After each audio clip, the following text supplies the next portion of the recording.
대개 사람이 더 좋은 사람으로 변화되는 데는 오랜 시간이 걸리는 법입니다. 그러나 더 나쁜 사람으로 변화되는 데는 오랜 시간이 걸리지 않고 짧은 시간에도 그렇게 나쁘게 변할 수 있습니다.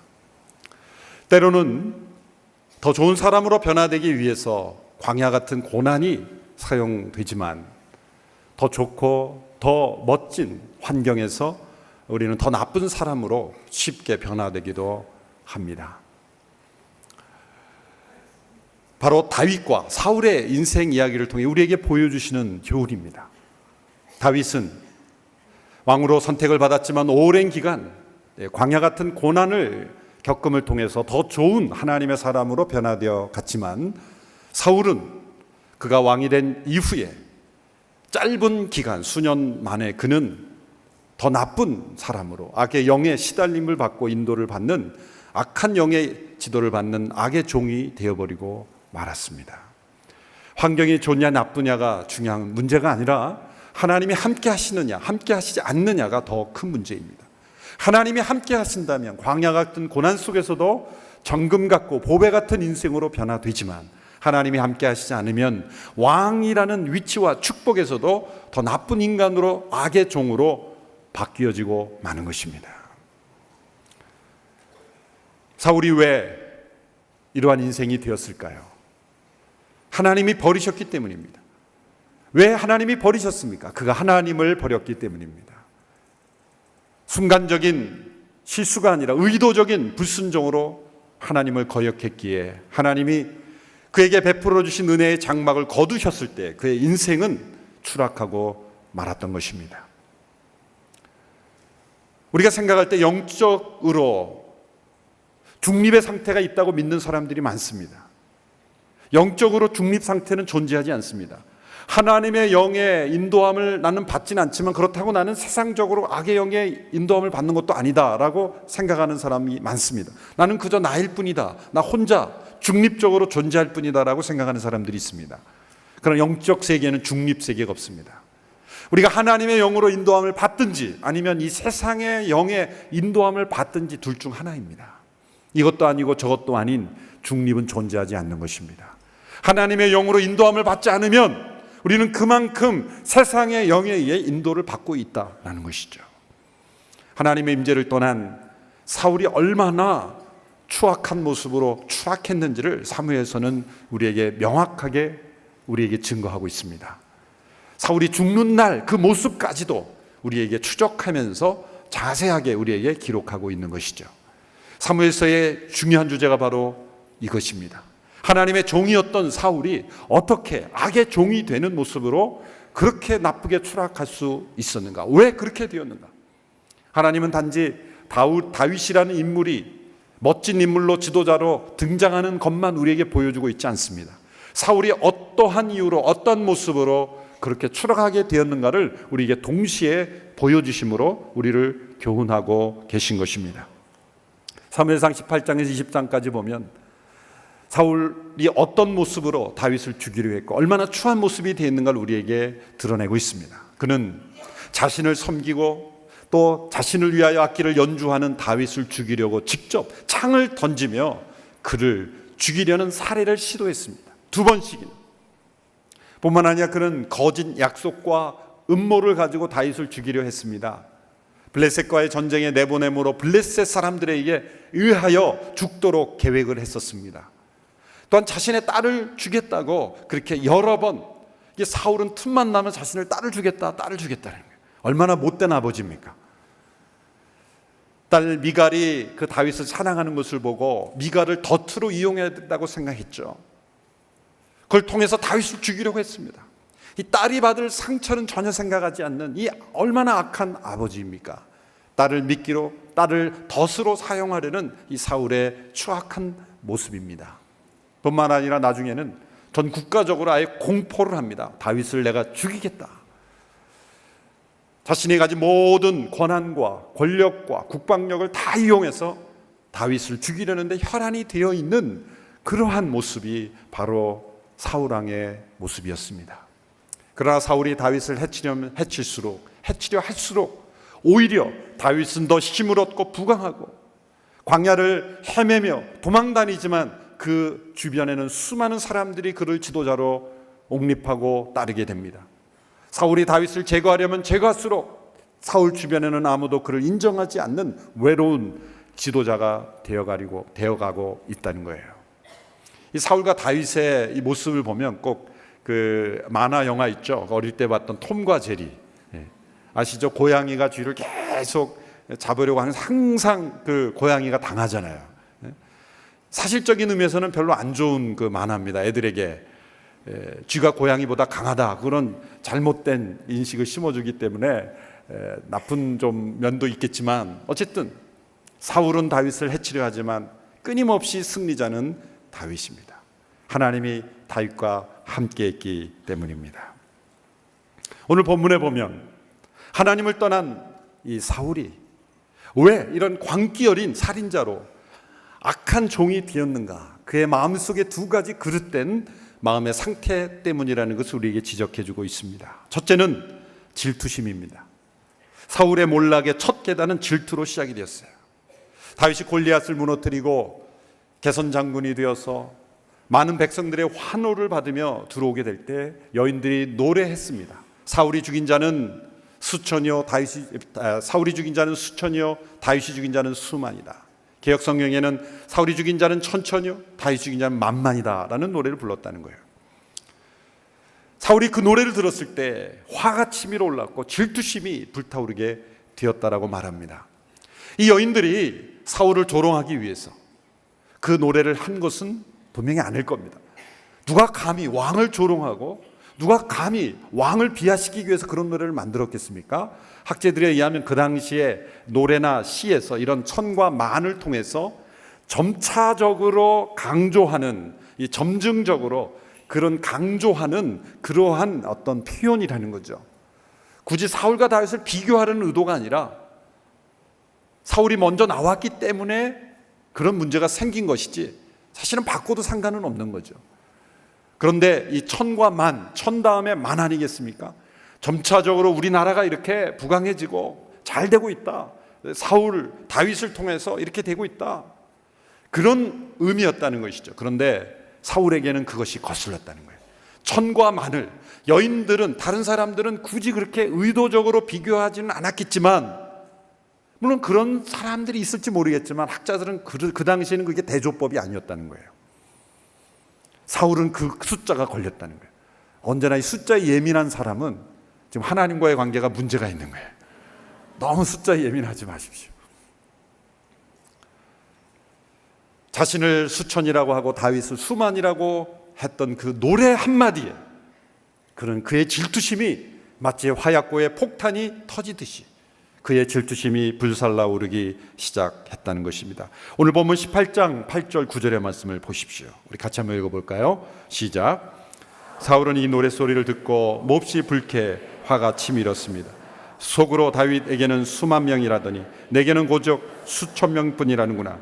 그가 더 가질 것은 이제 이 나라밖에 더 있겠는가 하며 그때부터 다윗을 시기하고 질투하기 시작했습니다. 이 노랫소리에 마음이 무너져 내렸습니다. 실제 사실과 다르죠. 다윗이 수만을 죽였습니까? 아니죠. 또 그렇다고 사울이 수천을 죽였습니까? 그것도 아니죠. 이건 비유적인 표현일 뿐입니다. 그러나 질투는 언제나 정확한 사실이 아닌 것을 가지고 마음에 품을 때 일어나는 거예요. 사실이 왜곡된 거죠. 다윗이 사울의 위치를 빼앗으려고 노력한 적이 없습니다. 그런데 질투심을 가진 사울은 다윗이 자신의 자리를 노리고 있다라고 여겼던 거죠. 역설적으로 실제 이후에는 그렇게 될 것이지만 다윗의 마음속엔 조금도 그럴 마음이 없다는 것이죠. 사실이 아닙니다. 그러나 사실이 아닌 것을 사실로 스스로 왜곡해서 받아들이고 있는 사울의 마음속에 큰 질투심이 일어나고 있습니다. 여러분, 성경에 보면 이 질투가 얼마나 우리의 인생을 파괴하는가, 우리의 관계와 공통체를 얼마나 파괴시키는가를 많은 예를 통해서 보여주고 있습니다. 대표적으로 아담의 자녀 가인과 아벨이 최초의 살인사건이 왜 일어났습니까? 가인의 질투 때문이었습니다. 하나님이 아벨의 예물을 받으시고 자신의 예물은 받으시지 않는 것에 질투한 그 가인이 아벨을 죽였습니다. 솔로몬 시대에 보면 한 끔찍한 사건이 나오죠. 어느 여인이 다른 집 아기를 탐내서 자신의 아기라고 주장했죠. 오늘날처럼 과학이 발달하지 않은 시대였기 때문에 솔로몬에게 왕에 와서 그것을 판단하게 되었습니다. 솔로몬 왕이 기가 막힌 명판단을 내리죠. 아이를 둘로 쪼개서 나눠 가져라. 말도 안 되는 판결이었지만 그 악한 여인은 좋다고 제안하죠. 아이를 둘로 나눠서 가지겠다. 차라리 내가 아이를 못 가지면 아이가 죽어버리는 게 낫겠다라는 질투심이죠. 그래서 그 아이를 차라리 그 여인에게 주라는 그 여인이 진짜 엄마다. 질투심이 누가 더 많은가를 보고 솔로몬은 진짜 엄마를 판단했죠. 예수님이 세상에 오셨을 때 동방의 박사들이 유대인의 왕이 태어났다고 말했을 때 질투심이 부를 듯 일어올라 수많은 영아들을 살해한 사람이 헤롯 왕입니다. 세계 최고의 권력을 가진 자가 질투심 때문에 죄 없는 아기들을 죽인 것입니다. 최근에도 시리아 사태가 났죠. 끔찍한 화학무기로 천 몇백 명의 살상자가 났습니다. 왜 그런 일이 있겠습니까? 질투 때문입니다. 지도자의 질투, 자신의 위치가 흔들릴 것 같은 이 사울과 같은 악의 영에 복종하는 지도자들 때문에 그런 끔찍한 사고가 나는 거예요. 사울 왕의 이야기는 고대의 동화 이야기가 아닙니다. 오늘날 전 세계적으로 일어나고 있는 이 세상 속에 이런 수많은 그런 죄악과 범죄와 끔찍한 사건들의 배후에는 바로 악한 종이 되고 있는 지도자들의 질투가 숨어 있는 거예요. 질투란 무엇입니까? 질투의 정의를 한번 조사해 보니까 가장 정확하다고 여겨지는 정의가 토마스 아퀴나스라는 분이 이렇게 정의했습니다. 질투란 다른 사람의 즐거움을 슬퍼하는 것이다. 다른 사람의 즐거움을 슬퍼하는 것이다. 우리말에도 비슷한 속담 있죠. 사촌이 논을 사면 배가 아프다. 저는 정반대도 질투라고 생각합니다. 다른 사람의 슬픔을 즐거워하는 것이다. 처음에 다른 사람의 즐거움을 슬퍼하는 단계에서 시작이 되면 내버려두면 어떻게 되냐면 다른 사람의 슬픔을 즐거워하는 데까지 나가는 거예요. 그게 질투입니다. 여러분, 질투가 얼마나 파괴적입니까? 다른 사람을 무너뜨릴 뿐만 아니라 자기 자신을 무너뜨리기 때문에 질투가 무서운 거예요. 다른 모든 죄악들은 그래도 순간적이나마 즐거움이 있어요. 그러니까 사람들이 죄를 짓는 거예요. 죄가 즐거움이 없다면 누가 죄를 짓겠습니까? 순간적이나마 짜릿한 쾌락과 즐거움이 있기 때문에 사람들이 죄를 짓는 겁니다. 그런데 질투는 유일하게 전혀 즐거움이 없는 죄예요. 자기 자신도 즐겁잖아요. 사울이 즐거워서 질투하겠습니까? 아니죠. 그러면 얼마나 무섭고 파괴적인 죄인지 모릅니다. 여러분, 그 질투의 원인이 무엇입니까? 생각해 보면 세 가지로 지적할 수 있어요. 첫 번째는 이 잘못된 왜곡된 평등의식, 왜곡된 평등 사상이 있는 것입니다. 다른 사람이 어떤 좋은 것을 누리고 있을 때 나도 당연히 그 사람이 누리고 있는 것을 누려야 된다라는 그런 잘못된 평등의식이 있는 거예요. 물론 모두가 다 누릴 수 있는 자유와 권한이 있죠. 그러나 왜 이것이 잘못됐습니까? 내가 다른 사람이 누리는 좋은 것도 누려야 한다라고 주장한다면 정반대로 다른 사람이 겪고 있는 고통과 고난도 나 또한 겪어야 된다라고 생각하면 그게 진정한 평등이에요. 그렇죠? 그런데 우리는 항상 좋은 것만 나도 누려야 된다라고 생각하기 때문에 그게 잘못된 평등 사상인 거예요.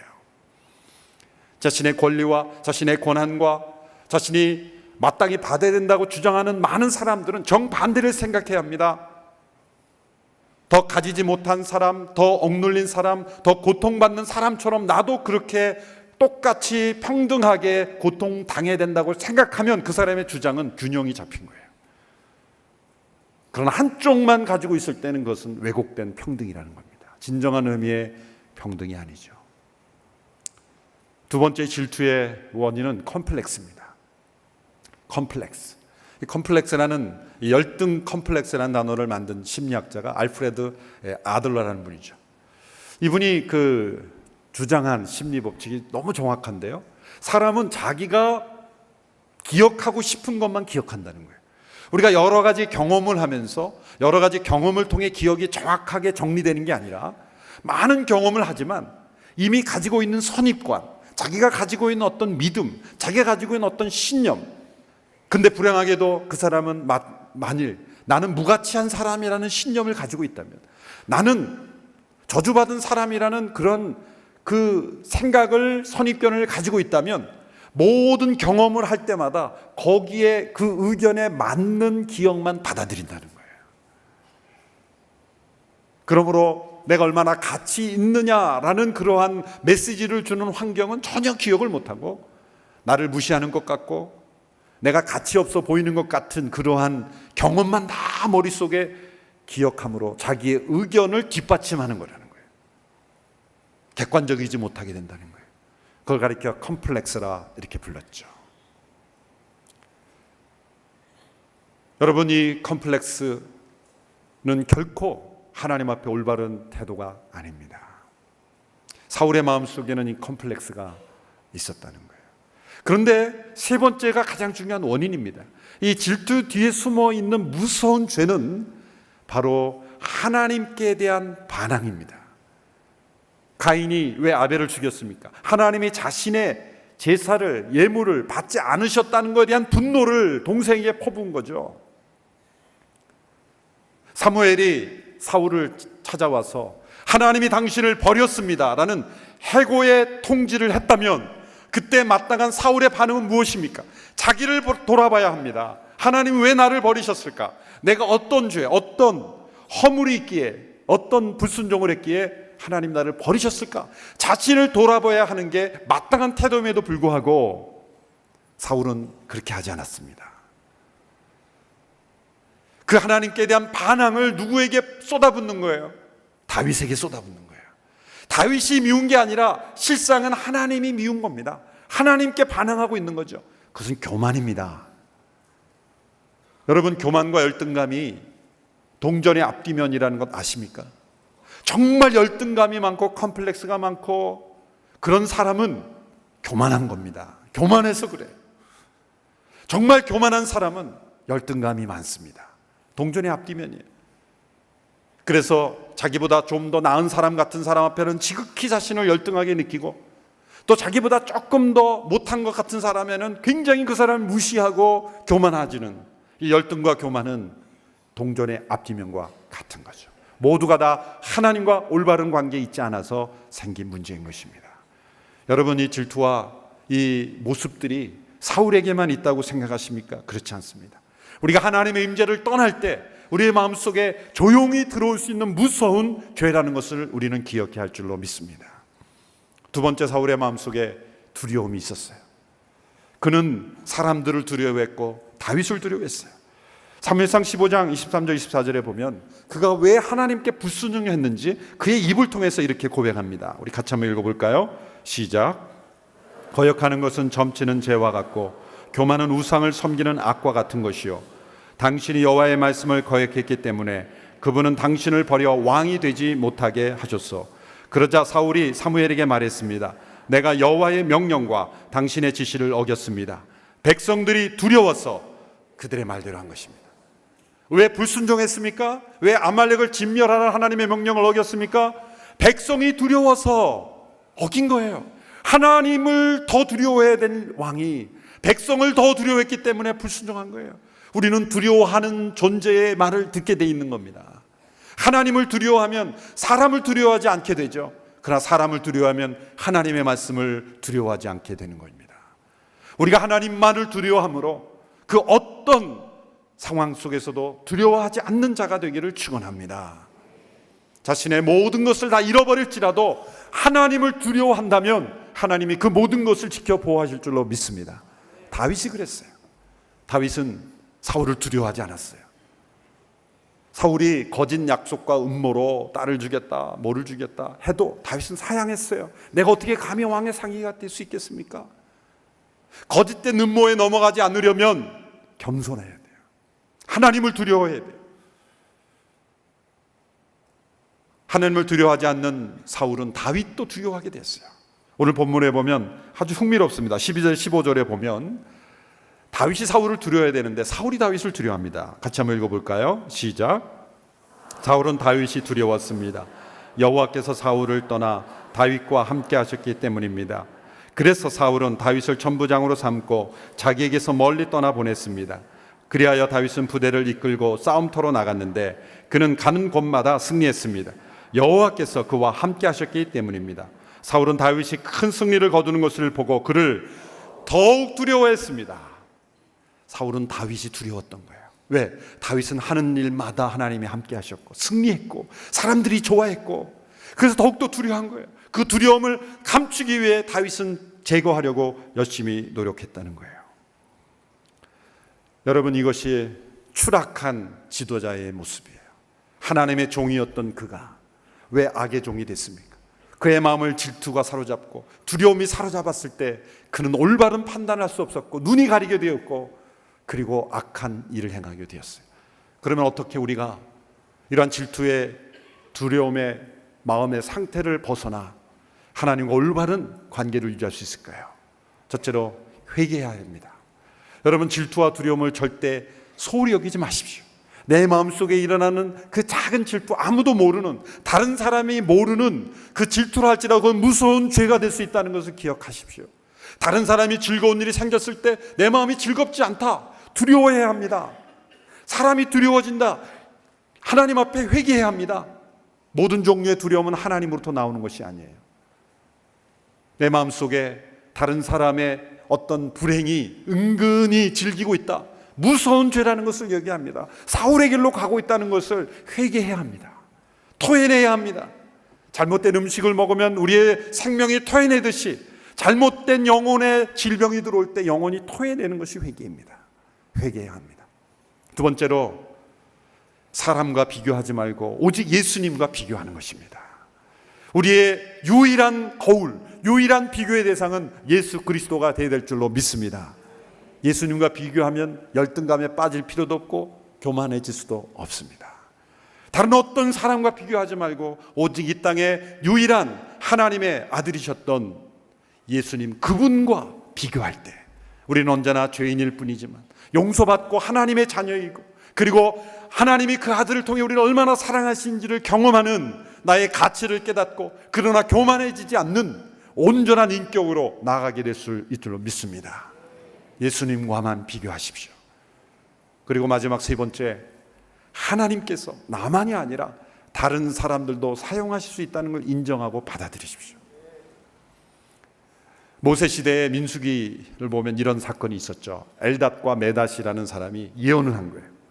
그러니까 그 모세의 시종인 여호수아가 놀래서 모세의 리더십을 지켜야 됐다는 생각에 모세에게 와서 이렇게 말하죠. 모세요, 금하소서, 저들이 예언을 합니다. 금해야 되지 않겠습니까?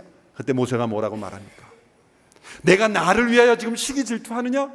나는 하나님께서 모든 백성들에게 다 성령을 부어주셔서 그들이 다 예언하게 되기를 원한다. 하나님의 사람이었던 거예요.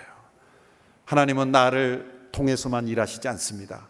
다른 사람을 통해서도 일하실 수 있는 하나님이라는 것을 인정하시기를 바랍니다. 그 진정한 겸손입니다. 하나님의 임재를 떠난 사울이 추락했습니다. 우리의 인생에 만일 추락이 있다면 그것은 하나님을 떠났기 때문입니다. 하나님의 임재 앞에 머물고 하나님의 영으로 인도함을 받기를 간절히 소원하는 사람은 결단코 사울처럼 추락하지 않습니다. 다윗처럼 하나님의 임재 앞에 두려워 떨며 주어지는 모든 일 속에서 승리하며 지혜롭게 행하며 자기에게 주어진 과분한 어떤 일에 마음이 들뜨지 않으며 노력 없는 일을 기대하지 않으며 이 세상의 것에 유혹에 빠지지 않으며 하나님의 임재 앞에 머물며 나갈 때 다윗처럼 하나님이 아름답게 사용하실 줄로 믿습니다.